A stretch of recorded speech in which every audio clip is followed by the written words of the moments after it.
berapa? 45 menit? 45. Nggih, monggo. Oh, nggih, Bapak. Nggih. Baik.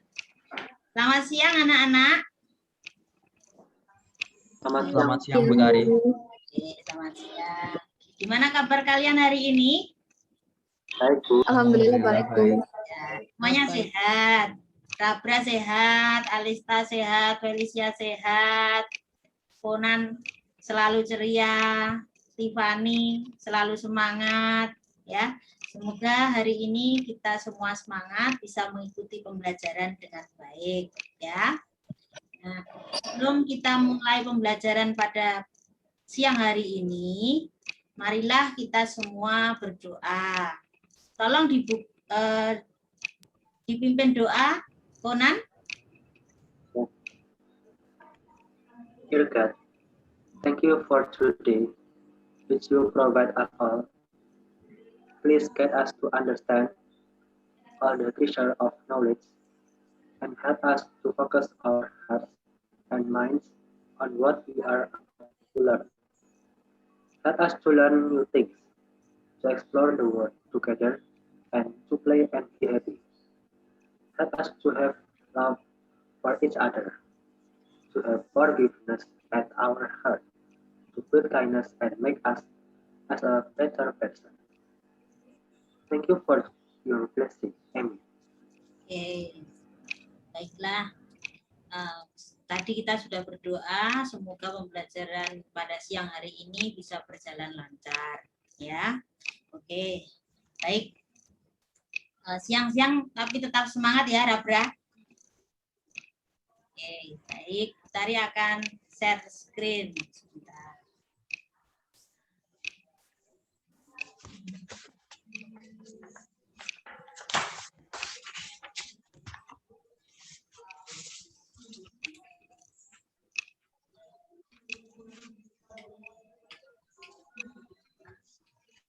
Ya. Anak-anak, pada siang hari ini kita akan belajar tentang unsur-unsur berita. Kita akan belajar tentang unsur-unsur berita, ya. Coba semuanya disimak dengan baik ya. Nah, coba kalian lihat di laptop kalian. Siapa yang kenal dengan tokoh ini? Siapakah dia? Siapa dia? Siapa? Najwa Shihab. Najwa Shihab. Shihab. Ya. Najwa Shihab itu siapa? Seorang pakar hukum, juga sekaligus sebagai presenter. Yang punya acara Mata Najwa. Yang punya acara Mata Najwa. Terus selain itu apa lagi? Pakar hukum. Apa? Pakar hukum. Pakar hukum.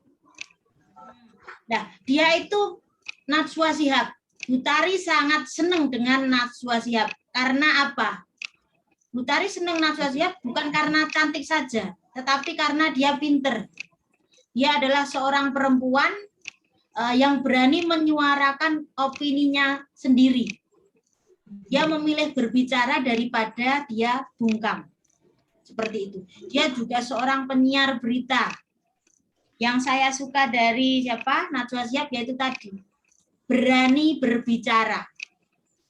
Sehingga akhirnya dia menjadi seorang presenter yang cukup terkenal ya di Indonesia sampai dia punya program acara Najwa Shihab seperti itu. Nah, coba kita lihat apa yang disampaikan oleh Najwa Shihab. Di sedikit motivasi dari Najwa Shihab. Ketidakpastian sekarang ini apa tuh anak-anak?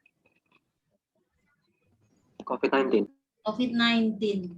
Tapi dari Najwa Shihab tadi kita bisa ambil hikmah. Meskipun sekarang kita berada dalam keadaan tidak pasti, tetapi kita harus punya kepastian-kepastian yang harus kita rancangkan supaya hal-hal yang tidak pasti menjadi suatu hal yang pasti. Menurut saya seperti itu. Kalian sebagai pelajar di masa corona ini, apakah kalian merasa ragu akan masa depan kalian? Pasti tuh. Jangan pernah ragu akan masa depan. Apa yang kalian lakukan, hal kecil yang akan kalian lakukan, pupuk terus supaya hal kecil itu nanti bisa menjadi sebuah kepastian yang nyata. Menurut Bu Tari seperti itu. Nah, itu tadi sedikit motivasi dari Najwa Shihab.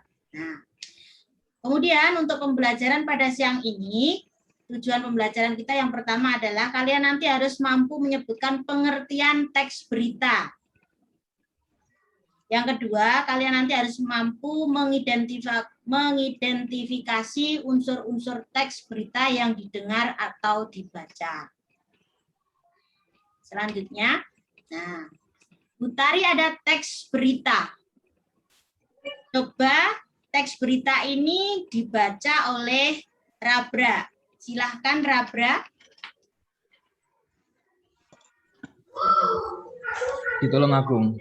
Gugus Tugas Percepatan Penanganan COVID-19 Kabupaten Tulungagung memberitahukan bahwa tingkat kesembuhan pasien yang terinfeksi virus mengalami peningkatan sebesar 98%.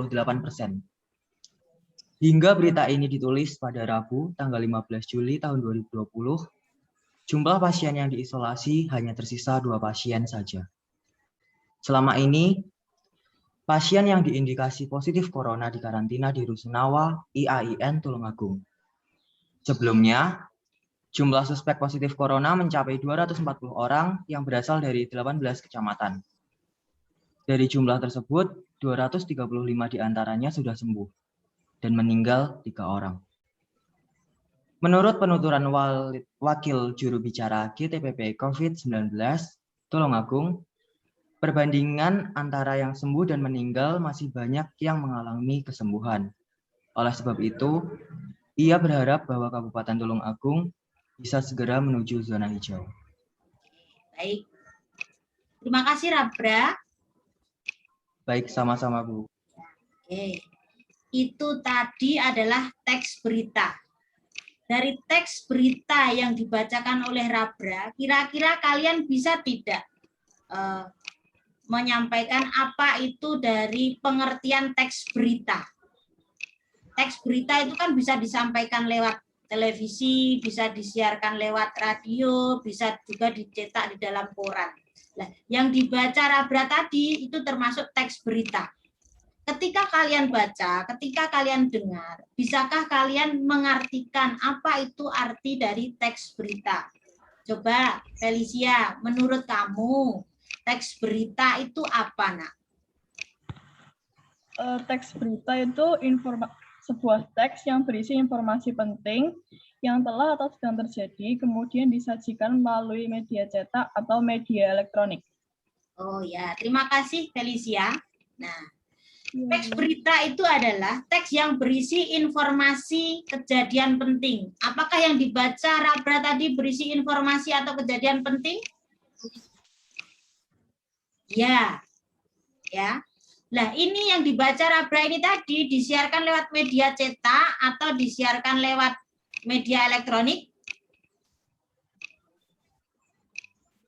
Kalau tertulis seperti ini, disiarkan lewat apa, anak-anak? Media cetak. Media cetak, ya. Berarti teks berita itu adalah teks yang berisi informasi atau kejadian penting yang sudah terjadi dan disajikan melalui media cetak atau media elektronik. Itu arti dari pengertian teks berita. Teks berita itu sifatnya fakta ataukah opini, Felis? Fakta. Fakta. Nah, teks berita itu yang bagaimana toh Bu Tari? Nah, ciri-ciri teks berita itu seperti apa? Bu Tari akan jelaskan sedikit ciri-ciri dari teks berita. Nah, teks berita itu ciri-cirinya yang pertama adalah faktual. Faktual itu sesuai fakta. Sesuai fakta itu berarti apa yang ditulis itu benar-benar nyata, benar-benar ada. Bukan rekayasa. Bukan sebuah opini, bukan menurut Kindi, bukan menurut Rabra, bukan perkiraan Tiffany, tetapi sesuatu yang nyata, benar-benar terjadi. Ya. Kemudian, ciri-ciri teks berita yang kedua adalah aktual atau terbaru. Nah, maksudnya aktual atau terbaru itu apa ya? Rabra. Gimana, Bu? Terupdate. Maksudnya aktual atau terbaru itu apa? Terupdate. Terupdate. Tertinggi. Baru Ya. terjadi. Ya, baru terjadi. Bukan belakangan berita ini. lampau. Berita usang, berita 3 tahun lalu. Kalau berita COVID tentang COVID ini sudah usang atau masih baru ya anak-anak? Setiap hari pasti ada perbaruan. Wah, malah Madiun sekarang berada di zona Merah. merah. Wali kotanya kena. Wali kotanya kena, Kapolres Madiun pun juga kena karena kemarin duduk bersebelahan dengan Pak Wali Kota. Keinginan Mbak Kindi untuk pembelajaran tatap muka sirna. Ya, mungkin tahun depan kita belum tentu kita tatap muka, mungkin masih daring seperti itu. Terus kemudian ciri-ciri teks berita yang ketiga yaitu memberi keterangan waktu dan tempat yang jelas. Apakah yang dibaca Rabra tadi juga memberikan keterangan waktu dan tempat yang jelas? Ya. Terus yang keempat, ciri-ciri teks berita yang keempat adalah menggunakan bahasa yang jelas dan baku. Menggunakan bahasa yang jelas dan baku itu bagaimana ya supaya teks berita itu tadi mudah untuk kita serap informasinya. Bahasanya itu bukan bahasa gaul. Nggak pakai kata guys. Gimana guys, kabarmu guys? Di berita itu nggak ada kata guys. Kalau kalian sedang nge-vlog, pakai kata-kata guys tidak apa-apa.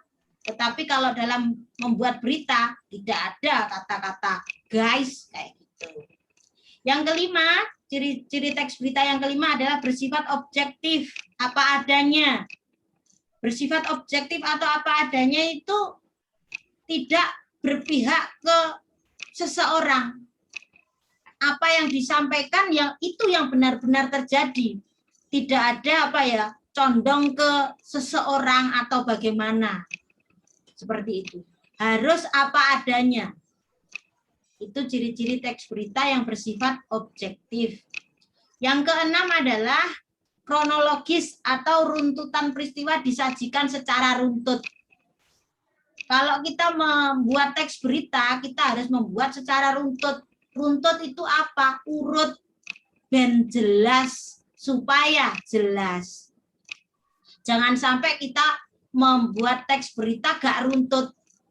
Kamu tahu enggak? Pak Wali Kota ternyata terkena COVID. Masa sih? Iya, tapi aku gak ngerti ceritanya. Coba takut oliane, berarti kamu memberikan berita yang kurang jelas. Ya. Jadi kalau memberi suatu berita itu ya yang jelas, terus kita sampaikan pula secara runtut seperti itu. Ya. Selanjutnya, unsur-unsur di bawah ini adalah unsur-unsur yang wajib ada di dalam berita ketika kita membuat teks berita. Nah, unsur-unsur dalam teks berita itu ada 6. Apa, di mana, kapan, siapa, mengapa, bagaimana. Itu kalau disingkat menjadi adik Simba. A-nya apa, D-nya di mana, di adakah, kapan, Simba, C-nya siapa, M-nya mengapa, B-nya bagaimana. Jadi kalau kamu membuat teks berita, 6 ini harus ada di dalam teksmu. Nah, sekarang Bu Tari mau menyajikan sebuah teks berita. Kalian nanti harus bisa menentukan 6 unsur-unsur ini yang harus ada dalam teks berita kalian. Yang pertama tentang apa yang diberitakan. Yang kedua tentang di mana berita itu terjadi. Yang ketiga tentang kapan berita itu terjadi.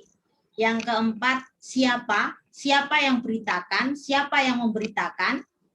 Yang kelima, mengapa berita itu terjadi, ya, dan yang terakhir adalah bagaimana berita itu terjadi. Coba. Masih sama, beritanya masih sama seperti tadi. Coba dibaca lagi, dibaca ulang oleh siapa ya?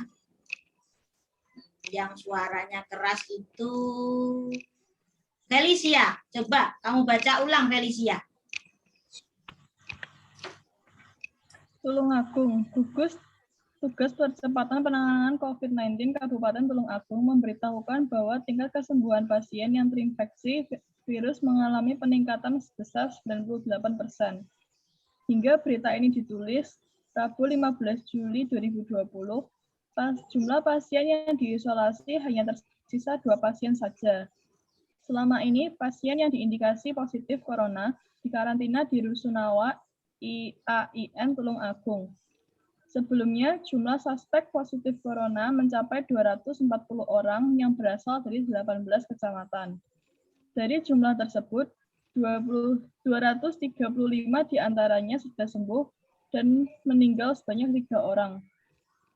Menurut penuturan Wakil Juru Bicara GTPP COVID-19 Tulungagung, perbandingan antara yang sembuh dan meninggal masih banyak yang mengalami kesembuhan. Oleh sebab itu, ia berharap bahwa Kabupaten Tulungagung bisa segera menuju zona hijau. Oke, terima kasih Felicia. Iya, Bu. Dari berita yang dibacakan oleh Felicia tadi, 6 unsur yang ada dalam teks berita akan Butari tanyakan. Unsur yang pertama adalah apa? Apa yang diberitakan? Apa yang diberitakan? Apa Kindi? Yang diberitakan tentang apa? Kesembuhan pasien COVID meningkat 98%. Kesembuhan pasien COVID meningkat 98%. Apakah betul seperti itu, Aleta? Betul, Bu. Ya. Berarti satu unsur apa sudah terjawab. Tentang apa tadi? Kesembuhan pasien COVID meningkat 98%. Unsur yang kedua yaitu when atau kapan. Kapan berita ini disampaikan, Aleta? Rabu 15 Juli 2020. Apakah ini juga terdapat di dalam teks berita yang dibaca oleh Felicia? Aleta? Ya. Selanjutnya, unsur yang ketiga, yaitu who atau siapa. Siapa yang memberitakan? Coba, Nanda. Gugus Tugas Penanganan COVID atau Wakil Juru Bicara GTTP COVID. Apakah di dalam teks berita disampaikan kalau yang menyampaikan berita itu adalah Gugus Tugas Percepatan Penanganan COVID-19? Nanda? Iya, Bu. Ya. Iya. Dibuktikan dengan kalimat yang mana, Nak? Yang Tulungagung, Gugus Tugas Percepatan Penanganan COVID-19, Kabupaten Tulungagung. Oke. Terima kasih, Nanda. Sama-sama, Bu. Selanjutnya unsur yang keempat.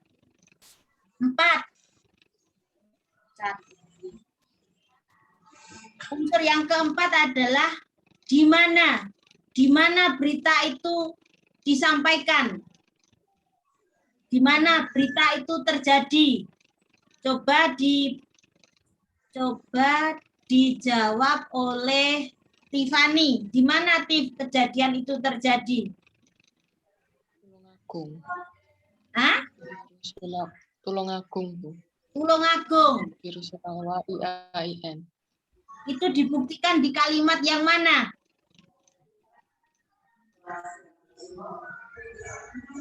Ya, Tif? Di kalimat yang nama ini pasien yang indikasi positif corona di karantina di Rusunawa IAIN Tulungagung. Oh ya, berarti peristiwa itu terjadi di Tulungagung, tepatnya di Rusunawa IAIN Tulungagung. Nah, terus selanjutnya unsur yang ke-5. Mengapa? Mengapa berita itu terjadi? Mengapa hal itu terjadi? Coba dijawab oleh Rabra. Mengapa terjadi berita itu? Sebelum mengalami peningkatan kesembuhan sebanyak 98%, jumlah pasien positif corona ada sebanyak 240 orang dari 18 kecamatan. Yang diberitakan tadi tentang apa, Dok? Tentang kesembuhannya. Pasien COVID. Kesembuhan 9 ya. Nah, terus sebelum itu jumlah pasien positifnya ada 240 orang dari 18 kecamatan. Oh ya, itu. Terima kasih, Rabra. Selanjutnya, bagaimana kronologi berita itu? Bagaimana kronologi berita itu? Bagaimana corona yang ada di Tulungagung itu kok bisa sampai diberitakan? Coba menjawab yang bagaimana itu bisa dijelaskan seperti apa? Siapa ya selanjutnya? Felicia, coba Felis. Dari total 240 orang itu, dari 235-nya sudah sembuh dan meninggal 3 orang. Terus 2 orangnya itu masih disuspek positif corona. Nah, yang 2 orang itu sekarang berada di mana? Masih di karantina di Rusunawa IAIN Tulungagung. Oh ya, seperti itu. Jadi isi berita singkatnya seperti apa ya, Felicia? Kalau kita ambil kesimpulannya, isi berita singkatnya dari teks berita itu tadi apa ya?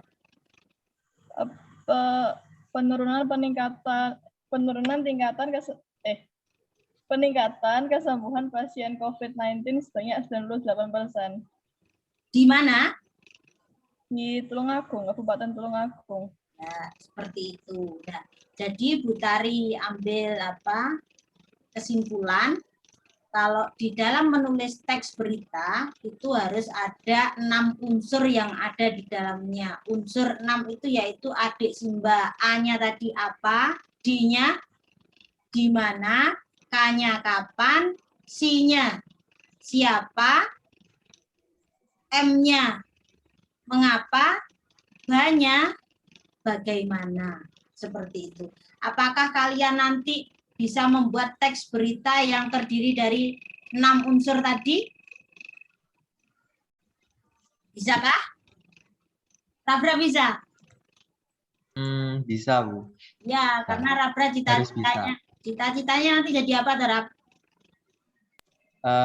Mau kuliah dulu, ngejar kuliah di STAN, Bu. STAN. Lalu ingin perpajakan atau bea cukai gitu. Oh, seperti itu. Ya, semoga nanti apa yang kamu cita-citakan bisa terwujud ya, Rab. Ya, dan bisa membanggakan orang tua, ya. Itu tadi. Dari pengertian teks berita kalian sudah tahu. Pengertian teks berita tadi apa ya, Konan? Pengertian teks apa artinya, Nan? Informasi yang mau menyampaikan tentang kejadian. Sebuah teks yang memberikan informasi tentang suatu kejadian. Yang disiarkan, yang disampaikan lewat media televisi bisa, kemudian juga di radio bisa, dan juga dicetak bisa. Oh ya. Terus tentang unsur-unsur teks berita, Aleta sudah paham belum tentang unsur-unsur teks berita? Sudah. Tiffany sudah paham unsur-unsur teks berita? Sudah, Bu. Sudah. Apa saja Tiff? Tadi Tiff? Ada 6 kan? Iya. Ya Tiff? Iya, Bu. Coba sebutkan, Nak. Apa, di mana, kapan, siapa, mengapa, bagaimana. Oh ya, baik. Berarti Tiffany sudah paham. Kindi pun juga sudah paham ya? Sudah, Bu. Baik. Nah, hari ini tadi kita hanya belajar tentang pengertian teks berita sama unsur-unsur yang ada dalam teks berita. Untuk pertemuan selanjutnya, kita nanti akan membahas tentang langkah-langkah dalam menentukan unsur-unsur berita dan melaporkan berita secara lisan. Untuk pertemuan depan, mungkin kalian nanti akan belajar menyampaikan berita secara lisan, belajar menjadi presenter, belajar menjadi seperti Najwa Shihab. Kira-kira Felicia bisa? Bisa. Anda juga bisa. Bisa, Bu. Siap-siap untuk pertemuan mendatang ya. Nanti Felicia jadi penyiar berita. Ya, Bu. Oke, selanjutnya. Coba kamu baca kata-kata yang disampaikan oleh Najwa Shihab. Coba baca Felicia. Di tengah ketidakpastian, kita masih bisa membuat bermacam kepastian kecil yang membuat hidup kita bermakna di masa depan. Oke. Di tengah ketidakpastian, kita masih bisa membuat bermacam kepastian kecil yang membuat hidup kita bermakna di masa depan. Dari kata ini, kita harus punya semangat ya anak-anak. Meskipun sekarang dalam masa corona, dalam masa pandemi, dalam masa ketidakpastian, kita harus bisa membuat hal-hal kecil yang bermakna. Hal-hal kecil yang memberi kita kepastian. Kita sebagai pelajar di tengah corona, jangan punya anggapan kita lulus corona. Akhirnya tidak ada UN, tidak ada ujian, kita bisa lulus. Akhirnya kalian santai-santai saja. Ya. Kalian jangan sampai punya anggapan, alah gak sinau ya lulus, alah gak sinau ya naik kelas. Jangan sampai kita punya anggapan seperti itu, meskipun pembelajaran kita daring, tetap semangat belajar. Mulai dari hal kecil apapun diniati, apapun hal kecil kita lakukan dengan ikhlas supaya apa ya, muncul kepastian-kepastian. Misalkan kalau dulu tatap muka kalian belajar sungguh-sungguh, ketika daring ternyata kalian sering sekali membawa handphone, sering sekali belajar menggunakan laptop. Kita gunakan kesempatan-kesempatan itu menjadi kepastian-kepastian yang nyata.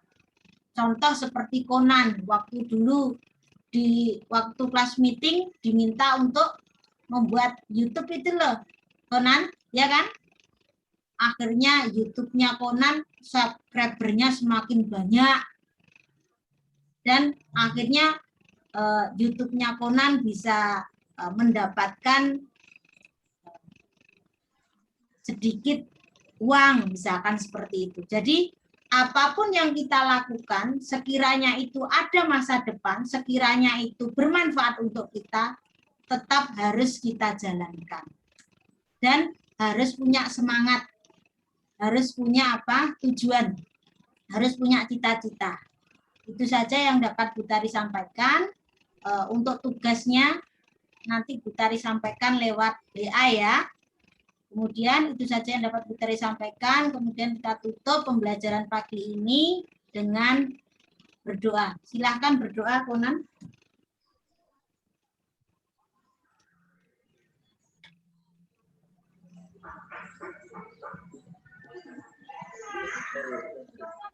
Yuk, Conan berdoa, nak. Dear God, thank you for your blessing.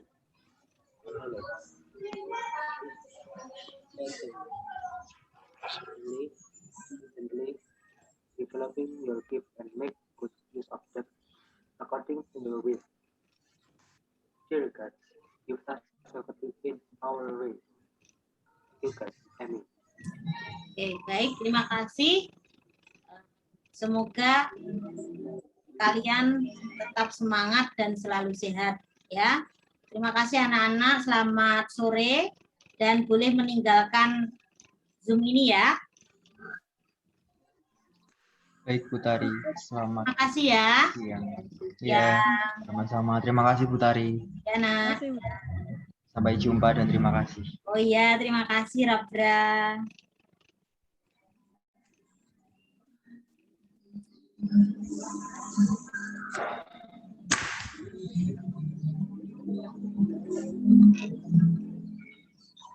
Oke, sampun Bapak. Pun rampung, Apa Bapak? tinggal medang. Waduh, nyari muridnya susah Bapak, liburan. Oh gitu. Oke. Tapi sudah cukup hidup Bu Tari. Walaupun hanya berdelapan apa ya tadi ya? 8. Iya. 8 gitu. Ya, bisa menghidupkan. Bisa menghidupkan. Sekarang kalaulah banyak tapi tidak hidup Tidak kan terlalu banyak cuma malah aja. bagus. Iya. Oh, nggih Pak Dino, matur Cik suwun. Simba ya. Nggih. Bu Tari tinggal mempersiapkan diri untuk UKIN ya. Nanti mungkin ada pemberitahuan dari Nggih. Mungkin nggih, nggih P3K nggih. Nggih. Ya masih beberapa ya. Hanya untuk praktek mengajarkan sudah selesai yang langsung berkaitan dengan anak-anak, dengan penguji seperti itu nggih. Siapkan. Nggih. Nggih, sampun. Niki kula Ya. nggih. Boleh, JJ, boleh Bu. Iya, Ya, terima monggo. kasih. Terus Pak Kirno, Caket. terus Pak Anggoro. Iya, monggo. Sama-sama Iya, Bu. monggo. Oh, Nun.